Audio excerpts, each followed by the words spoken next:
For hundreds and thousands of years, humans were nomadic. They traveled around in small groups, hunting and gathering for their food. But then, 12,000 years ago, a change began to take place. The groups began a sedentary lifestyle of farming, vastly different from their old nomadic lives. The first settlements were believed to have been established on the eastern coast of the Mediterranean Sea, somewhere around 10,000 BCE, in an area we now refer to as the Fertile Crescent.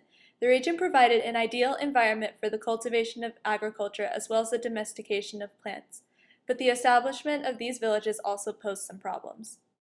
Because of water's central importance to life, humans began to settle near water sources. However, these sources quickly became contaminated by human waste, even in the smallest of amounts. Waterborne diseases ravaged populations and, along with animal-borne disease, began to lower the population greatly. The people needed a solution. The development of agriculture provided a solution to this problem. That solution was beer. Beer developed from the cultivation and domestication of wheat. However, people didn't always purposely farm it. Originally, nomads simply gathered the wheat, but with the discovery that they could plant and control its growth, people began to focus primarily on its cultivation. People discovered that if grain could be kept safe and dry, it could be consumed months or even years later, so they developed ways to store it. This became even more of an incentive to stay in one place, as they could now stock up on food for a rainy day. Families could get enough food in 3 weeks to last them the entire year. Wheat became an even more valuable source when they discovered two things about it. Firstly, the grain could be soaked in water, causing a sweet taste that was highly rare and greatly desired at the time. And secondly, gruel made from wheat that was left sitting out for a couple days became a fizzy, sweet, intoxicating drink that we now know as beer. Beer was the solution to the contamination problem that the people were facing. No longer did they have to rely on the unclean water sources. In fact, beer even led to an increased health. Because it was usually drunk early in the fermentation process out of necessity, it was low in alcohol content and extremely high in protein and vitamin content, helping to make up for the decrease in meat consumption that went along with the sedentary lifestyle. People even began to hone their brewing skills by figuring out that cooking the gruel could release more sugars to be fermented. Longer fermentation meant higher alcohol content, and adding honey and spices to the finished batch could improve flavor. Ancient brewers even developed a system of repeated container use in order to obtain more reliable results. According to Egyptian records, it is believed that 17 different types of beer were developed for a wide variety of different activities. Beer quickly became an important part of social, economic, and religious interactions. For example, Sumerian drinkers shared a vessel through straws, as depicted in the picture, to demonstrate that all of the liquid was desirable and consumable, and, well, not poisoned, and it became a sign of hospitality and friendship. Also, because of the altered state of consciousness and the seemingly magical qualities of the fermentation process, alcohol was believed to be a gift from the gods. Beer was then presented and used at religious rites, burials, and ceremonies to ensure bountiful harvests. Beer and wheat also became a large part of the economy as they were traded and used as money even before the invention of currency. They were also used as wages for workers. This more developed economy helped with the invention of different forms of writing, the earliest of which were used to record allocation of resources like food and beer.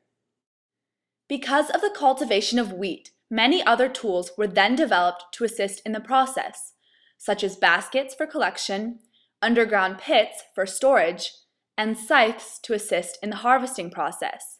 Many of these tools are still useful for humans today. Another product believed to have developed from beer was bread.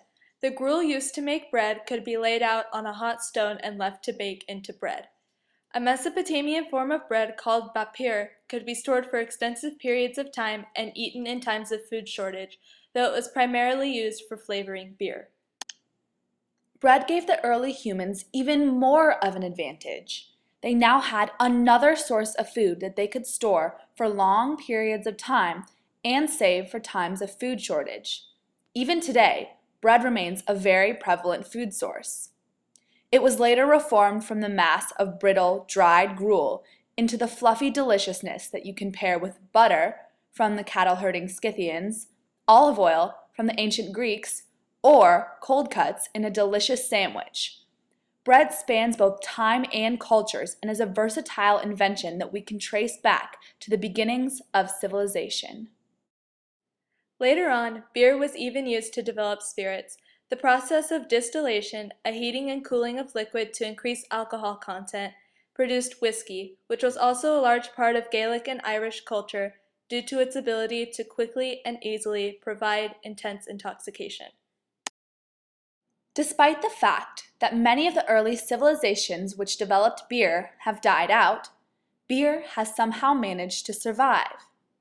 It conquered the test of time and has remained a prevalent drink in cultures all around the world. Beer also has many strange and outlandish uses today, such as lightening your hair, polishing pots, wooden furniture, and gold jewelry, smoothing your feet, removing stains, washing your pillowcase, making a homemade face mask to clear your skin, and killing slugs. And despite the fact that most of us don't go around setting beer traps to solve our slug problems, you can still see beer in many places around the world. An Irish pub, a New York bar, a friendly backyard barbecue, and an Ohio State football game. What do all of these places have in common? Friends getting together and sharing an ice-cold beer. Beer remains a symbol of friendship and camaraderie today. It binds us together and reaches back in time to give us a glimpse of the first of our kind, who, like us, drank beer.